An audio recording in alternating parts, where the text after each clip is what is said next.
Assalamualaikum warahmatullahi wabarakatuh. Shalom, Om Swastiastu, Namo Buddhaya, salam kebajikan. Nama saya Agus Iwan Hariktian Surti STMM. Saya adalah dosen pada program studi manajemen di Sekolah Tinggi Ilmu Ekonomi Yapan, Surabaya, Jawa Timur. Video ini kami buat sebagai bentuk pernyataan diri dosen dalam unjuk kerja Tridharma Perguruan Tinggi dalam bidang pengajaran sebagai salah satu syarat dalam sertifikasi dosen tahun 2026. Dalam kesempatan ini saya akan memaparkan mata kuliah yang saya ampu, yaitu mata kuliah manajemen strategik. Deskripsi mata kuliah manajemen strategi meliputi 1. Membahas konsep, proses, dan penerapan manajemen strategi melalui analisa. 2. Lingkungan internal dan lingkungan eksternal, implementasi dan evaluasi.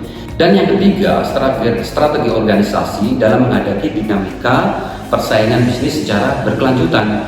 Pertama adalah mata kuliah manajemen strategi bertujuan untuk membekali mahasiswa dengan pemahaman konseptual dan kemampuan analitis dalam merumuskan suatu permasalahan. Yang kedua, mengimplementasikan serta mengevaluasi strategi organisasi secara sistematis dan yang berkelanjutan. Yang ketiga, melalui mata kuliah ini diharapkan mahasiswa mampu menganalisis lingkungan internal, eksternal dalam suatu organisasi, mengidentifikasi isu, menyusun alternatif strategi bisnis dan korporasi, serta memberikan rekomendasi strategi yang tepat, etis, dan berorientasi pada penciptakan keunggulan dalam persaingan. Kemampuan yang diharapkan dari mata kuliah ini, mahasiswa mampu menguasai konsep dan pemikiran manajemen bisnis dalam dinamika lingkungan bisnis global untuk pemecahan masalah dalam suatu organisasi. Yang kedua, diharapkan mahasiswa mampu menguasai konsep serta teori yang terkait fungsi manajemen dan fungsi bisnis yang meliputi keuangan, pemasaran, sumber daya manusia, serta operasional untuk memecahkan suatu tantangan bisnis pada berbagai tipe organisasi. Yang ketiga, diharapkan juga mahasiswa mampu menyusun suatu strategi korporasi maupun strategi operasional pada berbagai tipe organisasi yang ada. Yang keempat, kita harapkan juga mahasiswa mampu berpikir secara kritis dalam memberikan suatu solusi atas permasalahan manajemen dan bisnis yang ada. Yang kelima, mahasiswa mampu mengevaluasi isu-isu tentang etika bisnis yang berkelanjutan dan tanggung jawab sosial dengan menggunakan konsep-konsep dan teori-teori yang relevan untuk menghadapi berbagai tantangan dalam dunia bisnis. Selain kemampuan yang diharapkan dari mahasiswa setelah mengikuti pembelajaran mata kuliah manajemen strategi disajikan pada capaian pembelajaran mata kuliah atau CPMK yang diturunkan dari CPL Prodi yang dibebankan pada mata kuliah manajemen strategi ini, yaitu 1. Menjelaskan konsep dari proses manajemen strategi. 2. Menganalisa lingkungan eksternal dan lingkungan internal. 3. Merumuskan alternatif strategi bisnis dalam suatu korporasi. 4. Mengevaluasi dan memilih strategi yang tepat dalam suatu organisasi. Yang kelima, menyusun rekomendasi implementasi strategi yang etis dan berkelanjutan. Bahan materi pembelajaran yang akan dipelajari mahasiswa pada mata kuliah manajemen strategik ini adalah sebagai berikut. Yang pertama, konsep dasar mengenai manajemen strategi. Yang kedua, menganalisa lingkungan eksternal dan internal. Yang ketiga, formulasi strategi bisnis dalam suatu korporasi. Yang keempat, implementasi dan evaluasi dan strategi tersebut.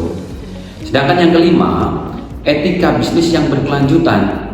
Sistem pembelajaran mata kuliah manajemen strategi, metode dan interaksinya adalah yang pertama, menyampaikan materi di dalam kelas. Yang kedua, melakukan diskusi kelompok. Yang ketiga, melakukan simulasi terhadap suatu korporasi. Yang keempat adalah studi kasus. Yang kelima, pembelajaran yang kolaboratif. Yang keenam, pembelajaran yang kooperatif. Yang ketujuh, pembelajaran berbasis project. Yang kedelapan adalah pembelajaran berbasis pada masalah atau problem solving yang ada. Perkuliahan manajemen strategik ini akan dilaksanakan secara tatap muka. Total pertemuannya adalah 16 kali pertemuan, termasuk evaluasi tengah semester dan evaluasi di akhir semester. Metode pembelajaran yang akan dilakukan adalah secara ekspositori atau ceramah, dilanjutkan dengan diskusi serta penugasan secara individu maupun kelompok. Teknik penilaian yang dilakukan pada mata kuliah manajemen strategik ini ada teknik tes dan teknik non-tes. Teknik tes kita gunakan untuk menilai kemampuan mahasiswa dalam aspek kognitif atau pengetahuan. Sedangkan pada teknik non-tes digunakan untuk menilai mahasiswa pada aspek psikomotorik atau sikap. Tes ini digunakan dalam evaluasi tengah semester dan akhir semester. Evaluasi tengah semester dan evaluasi akhir semester dilakukan dalam bentuk studi kasus, proyek, dan presentasi individu maupun kelompok. Penilaian mata kuliah manajemen strategik ini meliputi 1 kuis, 2 tugas yang terstruktur, 3 UAS, UTS, serta kontribusi mahasiswa di dalam kelas. Assalamualaikum warahmatullahi wabarakatuh. Waalaikumsalam warahmatullahi wabarakatuh. Semangat pagi semuanya teman-teman, sehat selalu? Sehat. Oke. Hari ini kita pertemuan kedua mata kuliah manajemen strategik. Yang kita bahas adalah ya tahapan dari manajemen strategik. Ya.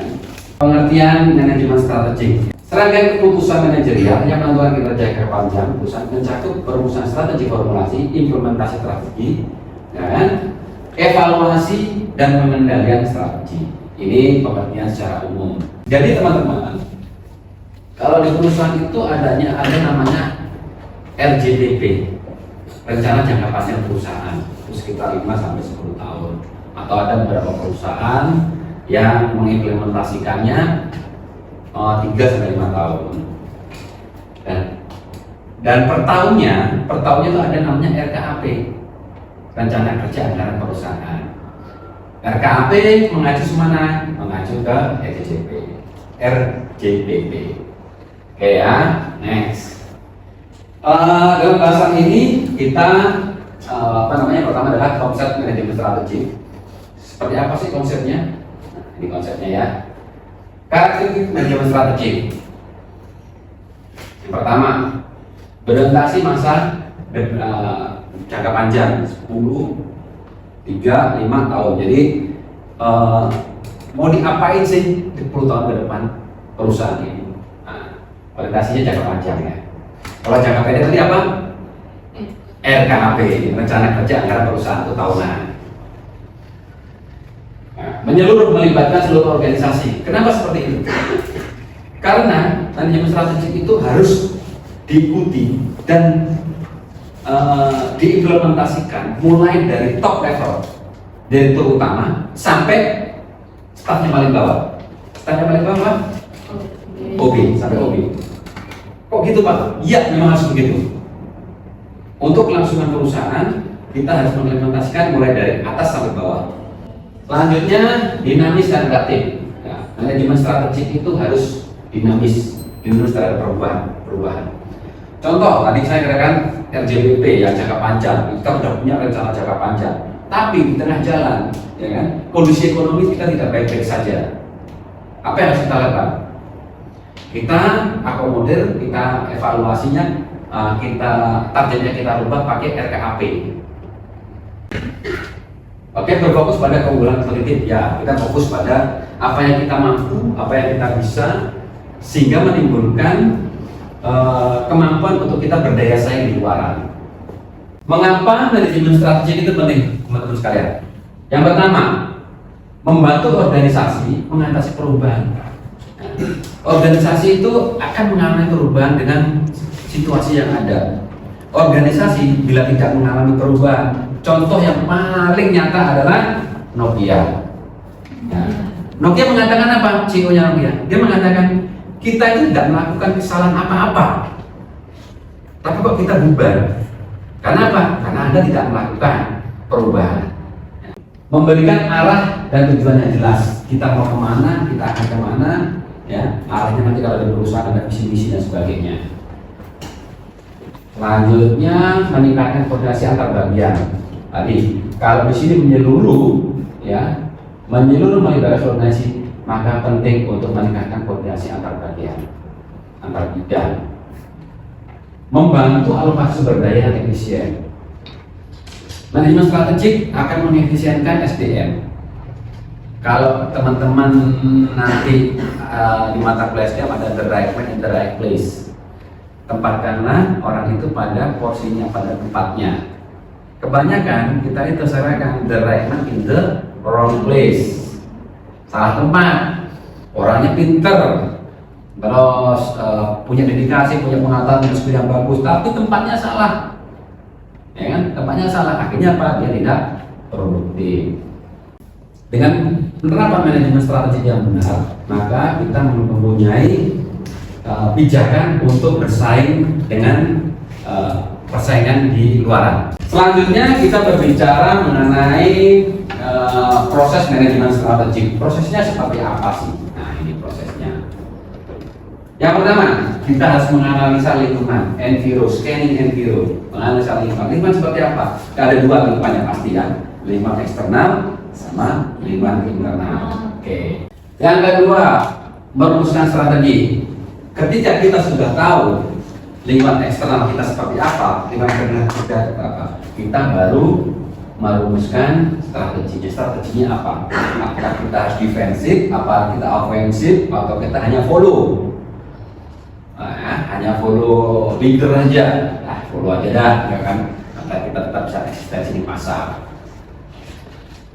Selanjutnya implementasi strategi. Setelah kita sudah merumuskan strategi, kita mengimplementasikan strategi. Implementasi apa sih?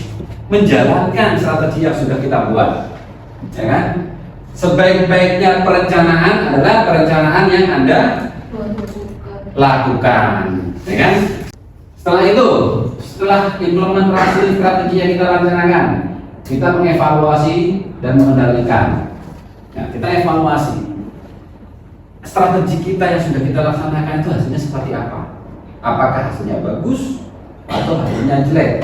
Kalau hasilnya bagus, kita harus tingkatkan, ya, atau kita pertahankan. Kalau hasilnya kurang bagus, kita harus cari, kita evaluasi di mana letak salahnya itu di mana. Mengidentifikasi faktor eksternal dan internal yang mempengaruhi organisasi. Ya, organisasi itu bukan hanya dipengaruhi oleh faktor eksternal saja, kompetitor, tapi internal pun juga. Contoh, ya, internalnya gemuk, ya kan? Sementara pendapatannya sedikit, ya kan? Akhirnya apa? Kita tetap mengurangi agar efisiensi. Ketika teman-teman tahu perubahan organisasi yang luar biasa, perubahan budaya organisasi pada PT KAI, yang ketika Pak Jonan masuk, dia merubah PT KAI yang tadinya pengelolaannya kurang baik, ya, menjadi lebih baik lagi. Apa budaya organisasinya dia rubah. Alatnya apa sih? Alatnya tadi analisa SWOT, PASTEL, Factor Vice, Vice Poster dan Prio. Ya. Next, ini yang kedua merumuskan strategi. Kalau kita sudah bisa melihat enviro, lingkungan eksternal dan internal, kita baru merumuskan strategi tadi. Menentukan visi misi dan tujuan strategi alternatif. Visinya apa perusahaan itu? Ya. Visinya 5 tahun ke depan saya akan menjadi perusahaan yang regional ASEAN. Misinya gimana? Misi itu cara mencapai visi, step-stepnya seperti apa. Ketika visi-misi sudah didapatkan, kita menetapkan tujuan jangka panjang. Yang tadi sempat saya katakan, tujuan jangka panjang ini apa namanya? RJTP, ya, RJTP namanya. Yang kedua, memiliki strategi tingkat korporasi. Memilih strategi korporasi kan stabilitas, pertumbuhan dan pengurangan. Kalau perusahaannya sudah stabil, jadi strategi seperti apa, pertumbuhan seperti apa. Strategi tingkat bisnis, Nah, ini ada diferensiasi, biaya ada fokus, strategi profesional. Untuk implementasi, menerjemahkan strategi ke dalam tindakan nyata. Jadi tadi, seperti saya katakan tadi, sebaik-baiknya perencanaan adalah perencanaan yang dijalankan dan fokus. Menyusun struktur organisasi sesuai. Biasanya ketika kita mengincar suatu organisasi atau yang established, yang bisa menghasilkan berkompetisi sampai jangka panjang, kita harus menyusun struktur organisasi yang sesuai. Karena apa? Struktur organisasi yang belum membuat perusahaan itu banyak pengeluaran yang tidak perlu. Kalau bisa dilakukan oleh satu orang satu pekerjaan, kenapa dilakukan 2 atau 3 orang untuk satu pekerjaan? Ya kan? Mengubah budaya organisasi itu sulit dan itu butuh waktu ya lebih dari 2 atau 3 tahun. Gak bisa dari sana. Yang biasanya santai, yang biasanya tanpa target, ya ada target, tapi ya pokoknya bekerja gitu aja ya. Jadi budaya sudah dirubah. Budaya apa? Budaya yang berkompetisi, yang produktif. Ya kan? Yang keempat, mengevaluasi dan pengendalian. Ini penting karena ketika manajemen strategi itu sudah ada strateginya, ada pelaksanaan dari strategi, maka kita harus evaluasi. Tujuannya untuk apa? Tujuan untuk memantau kinerja dan melakukan koreksi jika diperlukan. Jika diperlukan. Kalau pemantauannya kinerja sudah bagus, maka ada pemasukan-masukan untuk lebih bagus lagi. Atau kalau jelek, kita akan koreksi. Dalam perumusan strategi dan formulasi, mungkin ada yang ditanyakan dari teman-teman sekalian? Saya Bapak. Ya. Apa risiko yang dapat terjadi jika strategi yang dipilih tidak sesuai dengan kondisi perusahaan tersebut? Ketika kita memilih strategi yang salah, ya, paling mudah saya kasih contoh adalah di marketing ya. Di marketing itu di pasar sana itu parameter paling gampang dilihat. Ketika strateginya kalah, ketika Anda mendapatkan target saya katakan 100 juta di satu area, ya kan? Dan Anda salah menghitung berapa orang yang Anda butuhkan. Anda harusnya 5 orang, Anda hanya 3 orang. Anda beranggapan, Pak, untuk efisiensi saya cukup 3 orang aja. Saya akan memberikan perusahaan ini profit yang lebih besar. Itu belum tentu juga bisa membenarkan strategi yang sudah dibuat. Kalau memang kebutuhannya 5, ya sebaiknya dilakukan 5. Yang kedua, kalau di dalam pemasaran, teman-teman akan mengenai namanya marketing information system yang berhubungan tadi sama ini, sama faktor information sekian ini. Jadi MIS atau marketing information system itu bertujuan untuk mendapatkan informasi dari pasar yang akan diimplementasikan di strategi. Dan informasi misalkan yang kita cukup yang lebih kecil saja ya, di pasar di marketing dan punya area. Tim kalian ngomong gini, Pak, Bu, kompetitor kita sekarang keluarkan diskon 10%. Ya. Sementara strategi yang kalian lakukan harus dengan cepat mengambil keputusannya. Dengan cepat seperti apa? Eksekusinya cepat. Kalau kompetitornya 10%, bisa sebisa-bisanya atau seoptimal mungkin kita bisa kasih juga 10% selama hitung-hitungan perusahaan masih untung. Setelah kita berbicara mengenai tujuan lagi, memantau kerja atau koreksi yang diperlukan, ya, aktivitasnya apa saja sih aktivitasnya? Nah, aktivitasnya ini satu, mengukur kinerja aktual, ROI, return of investment. Jadi berapa kembalinya investasi yang kita sudah kita tanamkan. Market share, tahu market share? Ayo, market share itu apa? Market share itu berapa posisi kita, kue kita dalam suatu pasar, membandingkan dengan target dan standar. Ya, kita benchmark dengan target-target yang ada di pasar. Sama-sama produknya, kita bandingkan targetnya. Oh, saya mau lawan leader saya di pasar. Contoh, misalkan leader saya di pasar sekarang adalah Indomie. Kebetulan saya ini sedang saya hajar Indomie gimana menjadi jadi leader, atau saya hanya di challenger saja, saya penantang saja. Setelah itu melakukan perbaikan, ya, selain bandingan itu kita perbaikan. Alatnya apa? Balance scorecard, KPI, dan audit strategi. Nah, teman-teman tahu KPI, Key Performance Indicator, adalah indikator-indikator apa yang bisa dihitung untuk melihat keberhasilan teman-teman dalam bekerja. Ya. Kalau kuliah indikatornya apa KPI-nya? Lulus tepat waktu sama KHS. KPI itu sepakati antara perusahaan, atasan, dan pemberi kerja dan pekerjanya maksud saya. Nah, ini prosesnya ya. Proses manajemen strategik. Nah, yang tadi saya katakan, pemilihan lingkungan, perumuskan strategi, menerapkan strategi, mengevaluasi strategi. Contoh modelnya. Catatan, proses ini bersifat siklik dan dinamis, bukan linear dan statis. Siklik dan dinamis. Siklik itu apa? Siklik itu berputar. Jadi dari pemilihan lingkungan, perumusan strategi, menerapkan strategi, mengevaluasi strategi, balik lagi ke evaluasi, sudah lingkungan lagi. Itu siklik dan dinamis, terus berubah. Berubahnya terhadap apa? Dari faktor eksternal. Kita mempunyai manajemen strategi yang bagus, tapi kita linear statis. Kalau linear statis itu gini, 1, 2, 3, 4, 5, 6 nggak balik ke 1. Itu terus ke depan. Nah, itu kita akan repot.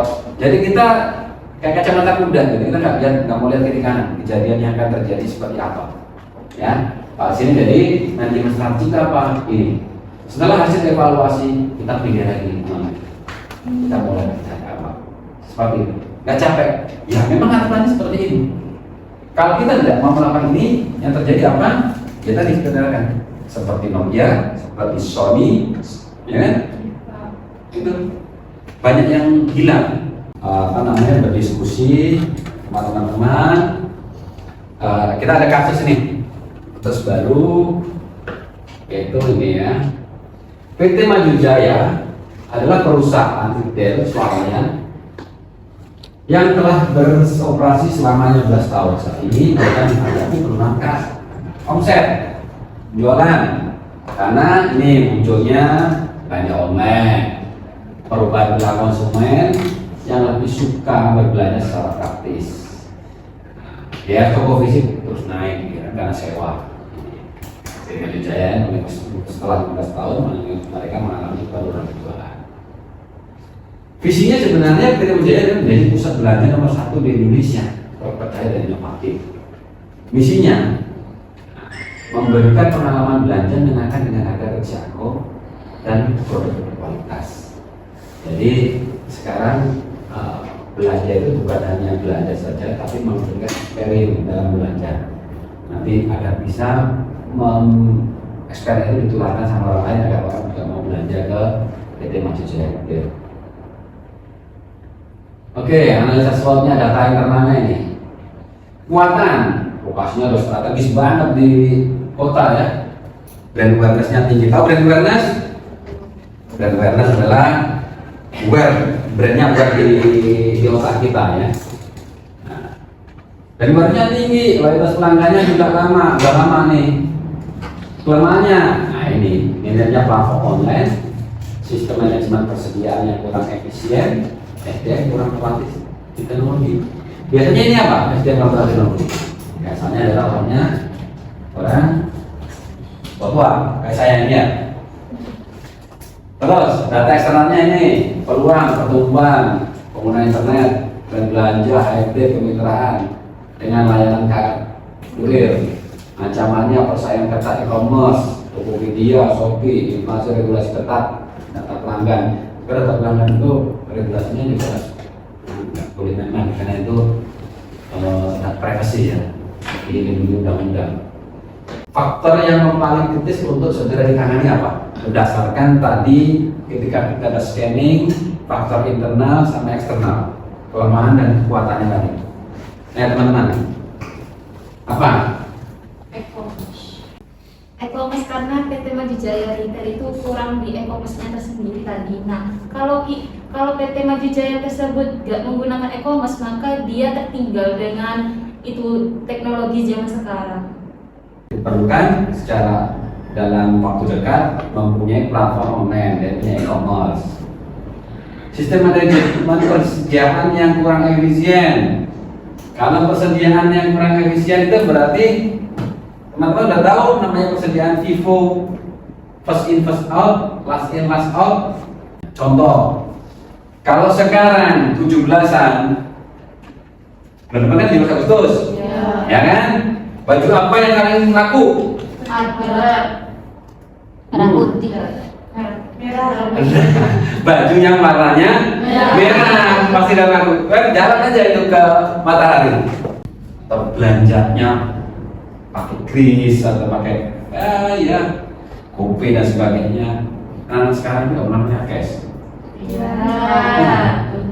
Namanya cash. Lebih baik ketinggalan dompet daripada ketinggalan HP. Saya bertanya lagi. Baik Pak, saya mau bertanya terkait ancaman internal maupun eksternal. Pertanyaannya, strategi apa yang dilakukan oleh perusahaan untuk menghadapi ancaman internal maupun eksternal itu, Pak? Strategi apa yang harus kita lakukan ketika kita mendapatkan ancaman internal dari perusahaan dan eksternal gitu ya? Oke, yang internal dulu, ya dari SDM-nya terutama. Kenapa mungkin SDM-nya tidak skillnya kurang bagus, knowledge-nya kurang bagus, ya kan?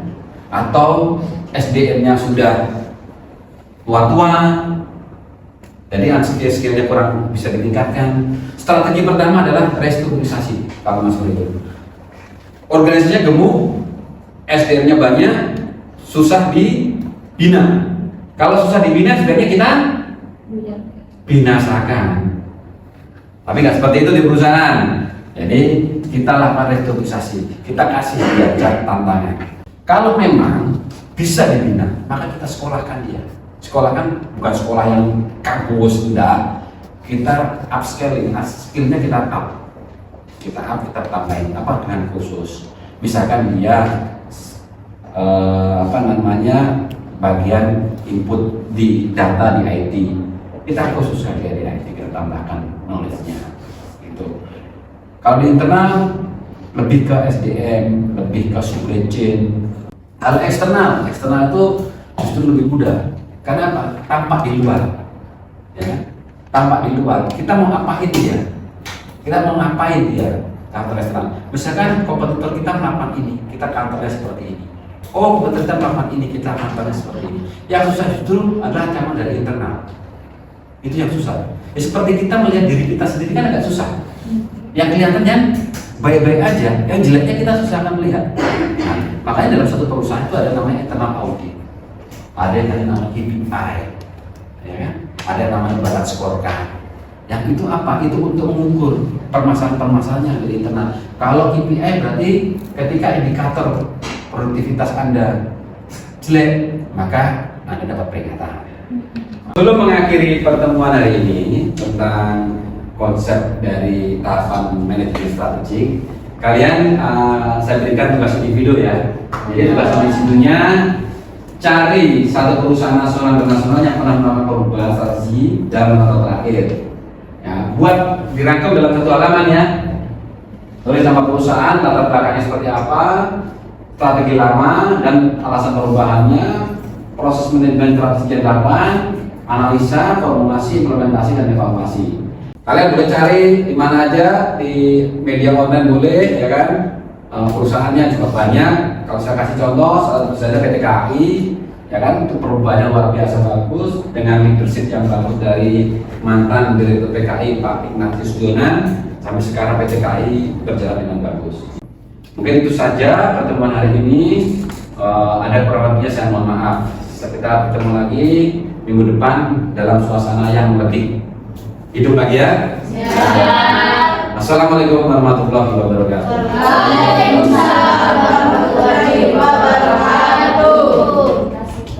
Demikianlah pemaparan saya tentang mata kuliah manajemen strategi. Ada salah kata dan kurang jelas dalam saya memaparkan. Saya mohon maaf yang sebesar-besarnya. Wassalamualaikum warahmatullahi wabarakatuh.